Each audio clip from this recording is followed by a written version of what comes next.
All right. Hi, this is Dr. Cools from Love and Sex on the Rocks. This is May's Q&A. I'm just going to answer some questions that were submitted. So let us get started.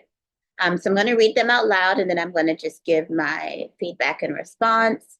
So if I'm looking to the side, I'm just looking at what the person wrote. All right. Can I come back from a relationship of 24 years together that makes me feel like I'm used, not loved, or care for anyone because a laptop and phone games are an addiction the hubby won't let go of for me or his kids and doesn't see any problems from his end. I am at the stage where I feel I'm alone and single, and he is great, feeling nothing unless I lose my shit and tell him to leave, which he doesn't. Is my relationship too far gone, or should I keep fighting for him to change and be more present when I'm home after work? Okay. So a lot is going on. I'm going to try to break this down. Um, all right, 24 years together, that makes me feel like I'm used and not loved or cared for anymore. So I think the first thing is what are the conversations with him like? Is he admitting that there is an issue with the phone and the laptop, or is there a lot of denial about what's going on? Would be my first question. Um, is it possible to come back from it? I would say absolutely yes, but that's probably going to take intervention and motivation from both sides. That's not something that you can do on your own. So I think a big part of it is, does he recognize that there is a problem in the relationship? Um, you see it as a problematic behavior, but does he see it as a problematic behavior? Um, that's the first thing. Also, when you say he won't let go of it, not for me or not for the kids, and doesn't see a problem, it sounds like there's a lot of avoidance. And without knowing much information, of course, take that with a grain of salt. But it seems like there might be some depression, some trauma, something else going on where your husband seems like he needs to escape. That he doesn't want to be in reality. He wants to be in a virtual space to not deal with the issues he's having. I don't know. It sounds like you're saying he's playing games on the laptop and phone games, so it doesn't seem like you have any concern about infidelity or any online dating or anything like that. So either way, he's not present. He is escaping. It is possible to come back, but he would really need to explain what is going on with him emotionally that he feels like he needs to go to this virtual space to feel supported. Sometimes people just do it to numb their mind. And so that I think is definitely a possibility here. As far as doing it for you and the kids, and he doesn't see that there's any problem on his end, he could just be minimizing what is happening. Um, And yeah, it's unfortunate that his kids and marriage is not a motivating factor for him to see anything different. And so if he's unwilling to make any changes when you're saying, I'm not feeling loved, my needs are not being met, that is a problem. That is a problem and not something that you need to put up with. I am a really firm believer in working on a relationship, but it does take two to do that. And it seems like whatever's going on with him mentally, that's not really there. Okay, I'm at the stage where I feel alone and single, and he's feeling great. So yeah, that is actually more of a red flag. I mentioned earlier that it sounds like there's depression, anxiety going on, that he's looking for a way to escape. But if he's having a good old time, and you're feeling single and alone, I think that's completely unfair, and a huge red flag. It doesn't show any care or concern about him nurturing the relationship and nurturing the marriage. So that is a huge problem. Um, and you said that he has to lose your shit and tell him to leave, which he doesn't. So it also sounds like he's calling your bluff. He doesn't think that you're going to do anything. He doesn't think you're going to end the relationship. He thinks you're just talking and you're just going to stay. From what you've described here, again, I'm only answering based on the limited information um, that I have, but it doesn't seem like there's any motivation for him to make any changes because he's like, you're going to stay. And certainly that has been the pattern if y'all are still together. Um, Especially when you ask him to leave and he just doesn't and doesn't make any changes. It sounds disrespectful, if I'm going to be honest. Is my relationship too far gone, or should I keep fighting for him to change and be more present when I'm home after work? I won't say it's too far gone if he was interested in changing the relationship, but it doesn't sound from what you wrote that he is. And so you're fighting, but he is not. It takes two to fight. And if when you're expressing yourself to him and saying what you want and he doesn't really care or is not making any changes, you alone cannot save that relationship. So it sounds like you have some really hard decisions to make, and that's not going to be easy after like 24 years together. That's a really long time. That person kind of feels like your body part at this stage. So, let me know if there's any ways that I or the community can help you. If you are a cis het woman, think about joining Intimate Insights. That's a more intimate coaching space. And so I think you could get even more support there. But if you're not ready or financially not able to, I completely understand. But it seems like you really could use some support with navigating things to deal with this. I'm really sorry. That sounds pretty shitty. All right, going on to question number 2. What caused my hair to go so gray at 38 years old? I'm feeling older and embarrassed. Um, so it could be a multiple of reasons. It's not my area of expertise. But I want to say, like, if it's not genetics, it's likely stress. Um, yeah, so I would see a medical professional, maybe a dermatologist, and see what's going on with that. But I feel confident in saying that it's probably stress induced. Okay, next question. I'm anorexic because I stress so much and my mind refuses food, so my body can't take it in. I've learned to control it now um, of the time, but I feel there isn't enough support in that sector for eating disorders. Can I build a community that gather and support and bring resources together to assist those just starting that journey? All right, so this is outside of my wheelhouse, but to answer your question, stress and depression can absolutely impact your appetite in both ways. So for some people, they will eat more when they're going through stress or depression, and for others, they eat less. As far as resources, I do know that there are providers who specialize in eating disorders. So and they're community-based things. And if there's nothing local, there might be something like on Facebook, um, maybe school, I'm not sure, to kind of get it. I absolutely think you can build a community to gather support and bring resources together to assist on that journey to support. But I will say, when it comes to eating disorders, it's absolutely imperative that there is involvement with a medical professional because the lack of food does have an impact on the body with nutrition and can cause some really like serious problems medically.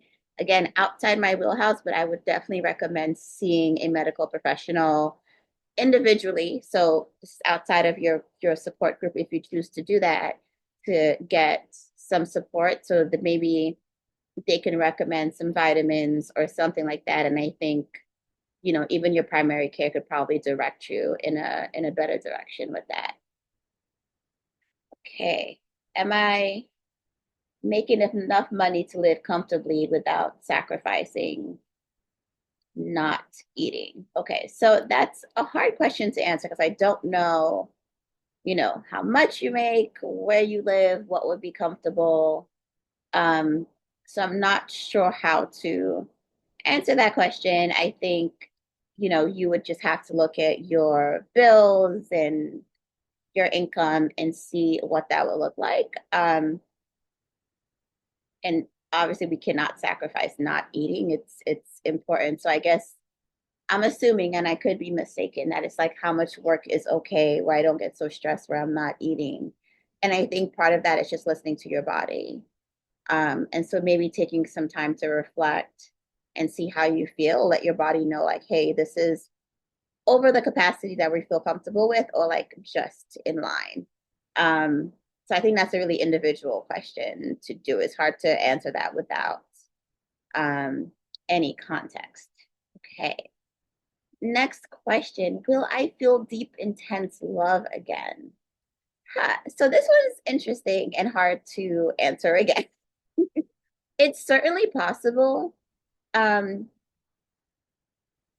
it's certainly possible. Will it happen? I don't know. But when I hear in deep makes total sense. When I hear intense, and this might be my bias, but I always feel like, where's there some toxicity happening in that intensity? Sometimes intense is not great. Um, so I would ask you to spend some time and define what is a deep and intense love. What does that actually look like? Because, maybe you just need some safe love, maybe not intense. Um, because that actually can be problematic. And sometimes our nervous system is so used to chaos and problems that we only identify that as love. And so when it's that safety and the calm, we actually think it's boring and problematic and we're like not into it. So I would definitely be curious to hear more about what you feel is deep and intense love again. But I will say that it's absolutely possible, 1,000% possible. But it will require something of you. Like sometimes we want a deep love, but we are not willing to be vulnerable. We're not willing to put ourselves out there. And this is going to require a version of us that it's scary to put out there. You're going to have to be talking to strangers and opening yourself up to rejection and disappointment and hurt, because dating is a risk, love is a risk. There is no foolproof way to do this that will guarantee that your heart doesn't get broken. It's, do we have the courage, the bravery to like do it anyway and see what happens? Um, and so you can, but will you? I would say depends on you.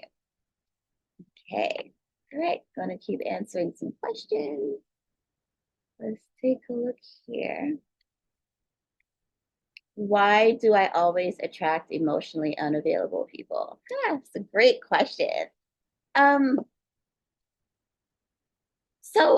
this is twofold. For one, I think that a lot of people are emotionally unavailable because we are scared of intimacy, we are scared of vulnerability. And so we put all these barriers in place to stop us from getting our feelings hurt. But what it really is doing is kind of pushing people away, doesn't allow people to get in. And that's really a big issue in dating. And it's kind of what is contributing to hookup culture, where it's like, I feel okay giving myself to you physically, but emotionally is going to be a no.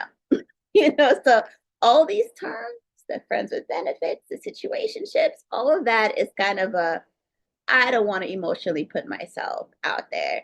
And some people are in full blown relationships, but calling it other things because they are trying to protect. I call it like a false security blanket that people have. So I think there are a lot of people that are emotionally unavailable. The second thing is you may, not sure, but it is a possibility that you may find it exciting and enticing. So like I mentioned earlier, safety can read as boring to some people. And so the emotionally available person is like there's a chase and a thrill, and it could feel really exciting.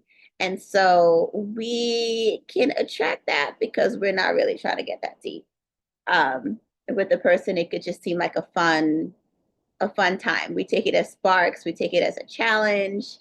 Um, and not for nothing, I think in relationships and dating, there's a lot of like pick me's that happens. We kind of date like we are auditioning. Um, and a lot of us are pick me's. I don't, we want to blame other people, but a lot of us are pick me's. We go on a date to be chosen, and we don't go on a date to be like, I am doing the choosing for myself. So I think that that might be why there's a lot of attraction to emotionally unavailable people.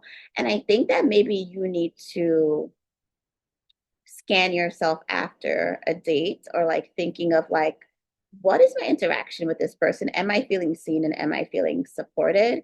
So it might seem like you need to increase your awareness of this um, to help, and not just like, you can go with the flow, but you do need to be mindful. So I would say you need to increase your awareness so you can pick up the signs on emotionally unavailable people quickly, and that you can pivot quickly. And so it doesn't mean that you just break up with the person immediately, but you need to ask some questions. And you may find that the person is not being emotionally unavailable because of trauma, because of relationship history, um, because they don't want that. Because they just want to hang, or they want to smash, like whatever it is, like it is worth the conversation, because you just don't know where the people are coming from. So that would be my advice. Okay. Next question. Is it normal to lose interest in someone who's too nice? Yes. And this is part of the boredom. It's part of the boredom because the nervous system is confusing chaos with passion and excitement. And we kind of assume like maybe the sex will be boring, and that's not entirely true. People who are nice and respectful are sometimes just waiting for permission, an opening to lead there. It doesn't mean that they can't get there, but they're really trying to be respectful.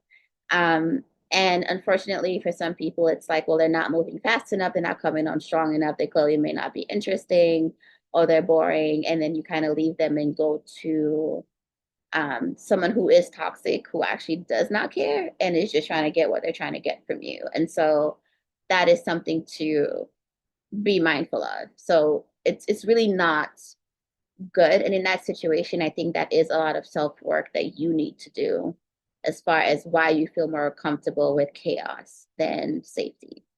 So that is definitely a thing. Okay. How long should I wait before having sex with someone? It's whatever to me. There's all these like rules, the 90-day rule and date three and all this other stuff. And honestly, there is no guarantee. So you can have sex on the first date and it lead to something. You can wait 90 days to have sex with someone and it leads to absolutely nothing. So there is no guarantee. And what I will tell people is that do not have sex with somebody because you are expecting something in return. You have sex with someone because you want to have pleasure with them. You want to enjoy their body. And like that's it, with zero expectations. Because if you go in there with expectations, that's usually when you end up having regret, because you thought that, oh, we now had sex, so now the dynamic needs to change in certain ways. And the person really didn't get the memo, you know. Also, I truly don't believe in not having sex with somebody just because you feel like there's in, something bad is gonna happen. So like you want to have sex with a person, but you're like, I'm not going to, because what if, I really like them, and so I need to wait indeterminate amount of time so that they could know that I like them. That don't work neither. It doesn't. So have sex when you want to, right? When you want to, not for them, not because you're expecting any results, but because you are attracted to that person and they are sexually stimulating and you want to see what that looks like. That is how you decide, nothing else. And be safe. Okay. Moving on. Why do situationships feel harder to get over than real relations? Oh, I love that question. Okay, why do situationships feel harder to get over than real relationships? So I am going to tell you why. Um, Part of it is the confusion.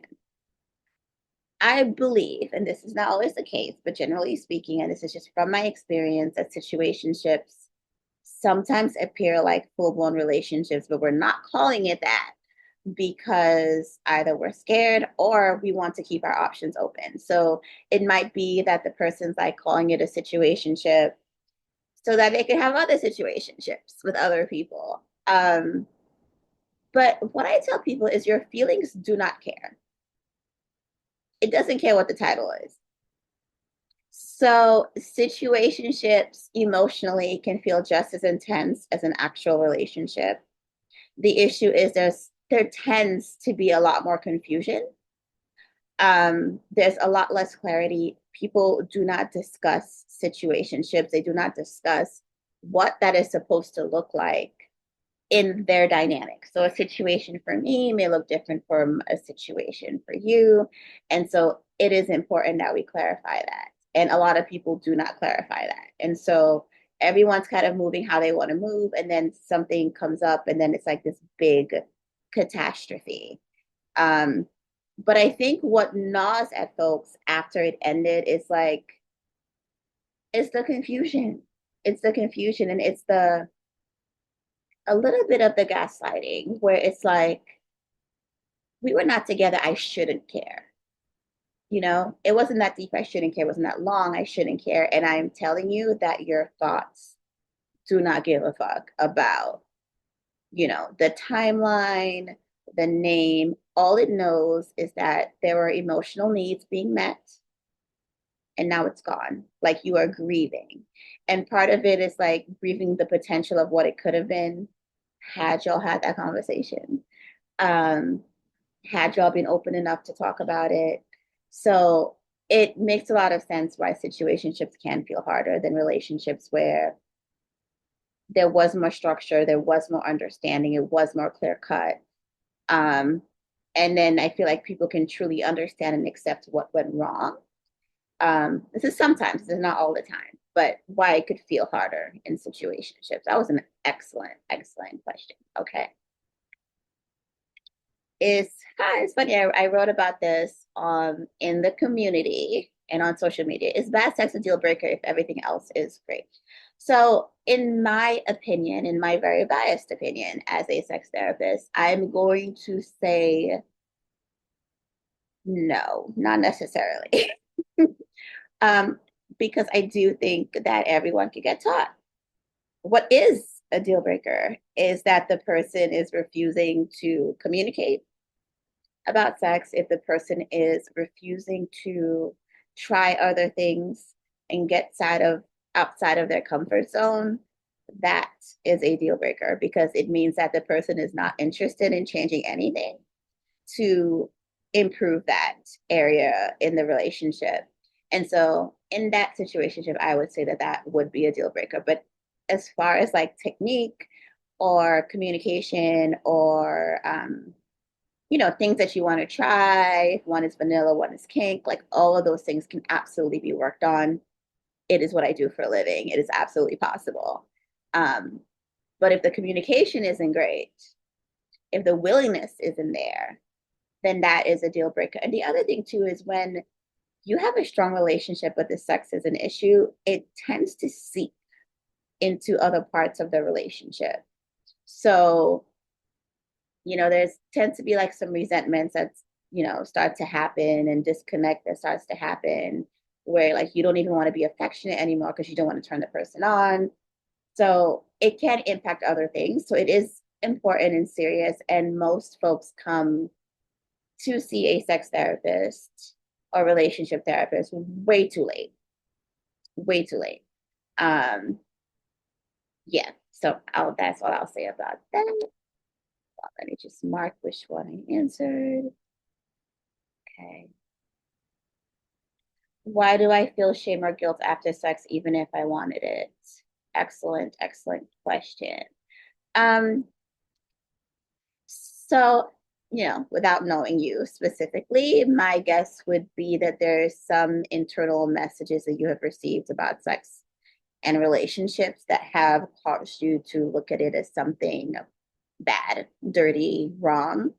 That is certainly, consistent around most of the world. I'm not going to go on my soapbox because there's so much I could say about this, but I will say that a lot of us have been um, socialized to think of sex as wrong and problematic outside of a very specific context. So I would say, as for me, a cishet woman, sometimes they are taught that sex is bad and it's wrong and it's dirty and, wait till you're married and da da da da. And so you go from having this very negative thought about sex to like now you're married and you have to turn into super freak.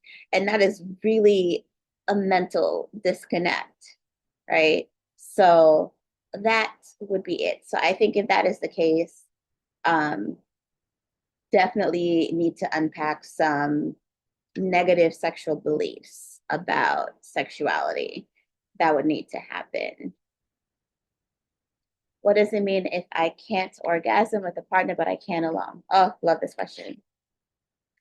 Very simple. Sexual anxiety. Sexual anxiety. You are focused way too much on the other person and what they want to do versus your own pleasure. And so that is why when we are having solo sex, we are not really concerned about the other people. And so that's why we're able to do that. But when we are so focused on the other person, we get very, very anxious. And so that's how we kind of lose sight of our own pleasure. And anxiety really is the sex killer. We need to relax into arousal, right? So, in order for us to get aroused and orgasm, we actually like the parasympathetic nervous system needs to be working well. So, if we're on high alert, it doesn't work. The biggest sex organ is your mind. So, if your mind is not on what's happening, and you're so busy evaluating your performance that you don't even know what's going on with your body, you're not feeling it, there's no way. There's no way. So that is why. Okay. How do okay, we only have a few more questions. How do I ask for what I want in bed without sounding needy or awkward? I take issue with that characterization. Asking for what you want is not needy or awkward. Um, I mean, it can feel awkward because there's a lack of confidence, but it's not needy to ask for what you need to make your sex life better. That is basic, and it's unfortunate that we make people feel like that's them begging and it needs to be this awkward thing. I mean, when we go to a store and we order a burger or a steak and they ask you, how would you like it done? Like, we tell the person how we like it done. How would you like your eggs? So scrambled, hard boiled, sunny side up, whatever. Poached. It's to me, and I understand I'm a little desensitized, but it's just as that. As far as the awkward, I think that's real. We are not used to talking about sex. And this is something I really appreciate about the kink, poly, and actually the queer communities. They seem to be a lot more comfortable. For monogamous cis het folks, it's like, oh, we, share the same sexual orientation. So, you have this part, I have that part. We should just magically get together and it should be great. And that's not true. There is something called an erotic orientation. And so, what do we like? What are our turn ons? What are our turn offs? These are the things that we actually do not discuss. We just assume that, you know, if I'm good and you good, we should be good together. And that's just not true. So we do have to teach people how to please us. So for you, I would say to practice. To practice, it will feel uncomfortable. So if you're talking to your partner, I would just like acknowledge the feeling and say, like, I'm feeling uncomfortable about it, but I just want to let you know. Um, so yeah, that's kind of my recommendation. Okay, so we only have like two more questions, two or three. Okay, why do I lower my standards even when I know better? So I think that's real. I think people are really confused about when to compromise and be firm. Like when to be firm and when to be flexible when it comes to their boundaries and it comes to what they want. And so it really is hard. So I think that we lower our standards because we just don't want to be lonely. And sometimes we tell ourselves that we're being too much and too difficult. However, if we are pretending and performing and saying that we're okay with things that we are not okay with, that relationship is doomed to fail. Whether it fails now, 10 years down the line, 25 years down the line, it is doomed to fail because we are not being our authentic self. So, getting with someone just so that we're not alone is one thing, right? If it's kind of like you have a rotation, it's a hit it or quit it. But to enter a full on relationship and lowering your standards where you know like you're not going to be happy, um, it really is just a setup for failure. But we do it because we are tired. We want to be chosen. We don't want to seem difficult. We are lonely. And so we will do what we need to do to kind of make that happen. It's a really great question. Okay.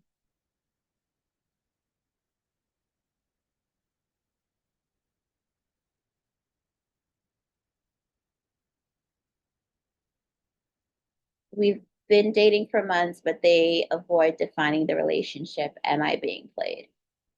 I don't know. I don't know. You need to talk to them about that. Are you looking to define the relationship? And I actually think that's good and healthy. And I think folks who are uncomfortable with having that conversation, that is a huge red flag because you can have a conversation defining the relationship without agreeing to be in a relationship. And I have had clients where they broach the subject with someone about like how do we want to define the relationship, and that just scared them off completely.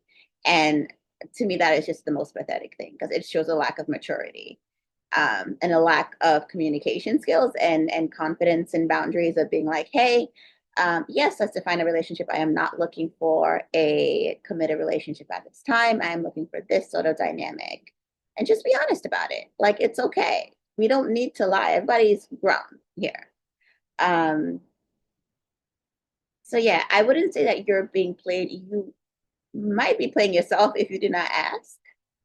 And you might be playing yourself if they tell you or have told you that they wanted a certain kind of dynamic and you have decided that maybe it's going to switch magically. And that's not going to happen unless there's an actual conversation. Okay. All right. So it looks like that is it for our May Q&A. Thank you all so much for joining. I will post a replay on the community when you see it. If you have any questions, please let me know. Looking forward to doing this in June. Thank you so much for joining us at Love and Sex on the Rocks. I'm Dr. Cools. I will see you in June. Bye.